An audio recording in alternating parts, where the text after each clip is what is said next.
Guys வணக்கம் மக்களே.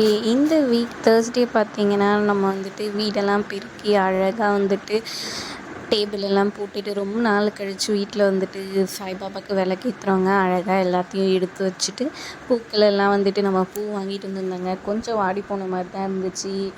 சரி ஓகேன்னு சொல்லிவிட்டு அதில் இருக்க கொஞ்சம் கொஞ்சம் ஃப்ரெஷ்ஷாக இருக்கிற பூக்கள் வரைக்கும் எடுத்து அழகாக எல்லா சாமிக்குமே வச்சுட்டோம். பாருங்கள் எவ்வளோ சூப்பராக இருக்குது, பார்க்கவே செம்மையாக இருக்குது. அப்புறமா விளக்கு எடுத்து வச்சு அதில் கொஞ்சம் எண்ணெயை ஊற்றி திரிய போட்டு அழகாக நம்ம விளக்கேற்றி நம்ம சாமியும் வேண்டிக்கிட்டோங்க. சாமி கும்பிட்டு முடித்த கையோடு வந்துட்டு கொஞ்ச நேரத்துலேயே வந்துட்டு வண்டி எடுத்துகிட்டு அப்பா வெளியே போயிட்டு இருந்தாருங்க. அவர் வந்த பிறகு வண்டி எடுத்துக்கிட்டு நம்ம கோயிலுக்கு கிளம்பிட்டோங்க. கோயிலில் போய் பார்த்தா சூப்பராக பரதநாட்டியம்லாம் வந்துட்டு ஆடிட்டு இருந்தாங்கங்க பசங்க. செம்மையாகவே இருந்துச்சுங்க.